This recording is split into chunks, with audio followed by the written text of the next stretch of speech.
చిన్న చేపని పెద్ద చేప మింగడం అనేది లోకనీతి. సినీ ఇండస్ట్రీ కూడా ఇందుకు అతీతం కాదు. ప్రస్తుతం బుచ్చిబాబు కూడా ఓ భారీ తిమింగళానికి ఇలాగే చిక్కిపోయాడు. బుచ్చిబాబు నోట పట్టేసుకున్న ఆ తిమింగళమే దర్శకుడు శంకర్.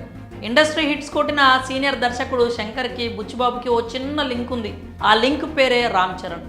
RRR అయిపోగానే ఆగమేఘాల మీద గేమ్ చేంజర్ సెట్లో వాలిపాడు రామ్ చరణ్.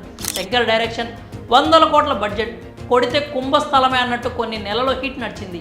ఈ క్రేజ్లో రామ్ చరణ్తో సినిమా తీయాలని మేకర్స్ ఆశపడ్డారు. చాలామంది పోటీ పడ్డ బుచ్చిబాబును అదృష్టం వరించింది. రామ్ చరణ్ని శంకర్ వదిలేయగానే తన స్పోర్ట్స్ డ్రామాలో సెట్ చేయాలని బుచ్చి పెద్ద కలలే కన్నాడు. కట్ చేస్తే ఇప్పుడు లెక్క మారిపోయింది. బుచ్చిబాబు రామ్ చరణ్ ప్రాజెక్ట్ ఫైనల్ అయ్యి అర్ధ సంవత్సరం దాటిపోయింది. ఫస్ట్ హిట్ కొట్టి కసి మీద ఉన్న బుచ్చిబాబు చరణ్ రాక్ కోసం ఇంకా ఎదురు చూస్తూనే ఉన్నాడు.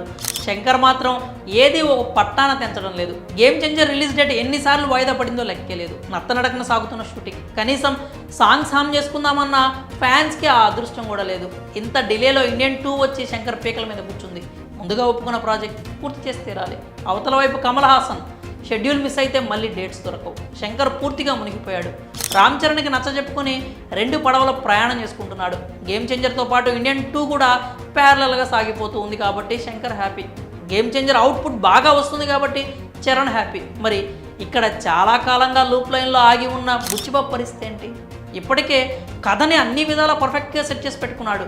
స్టార్ కాస్ట్ సిద్ధం, ప్యాడింగ్ డేట్స్ లాక్ అయ్యాయి. కానీ చెర్రీ రావడానికి ఇంకా లేట్ అయ్యేలా ఉంది. అసలు ఎంత టైం పడుతుందో కూడా చెప్పలేని పరిస్థితి. అంతా శంకర్ సార్ మహిమ. బుచ్చిబాబు బాగా తీర్చాల్సింది ఆయనే.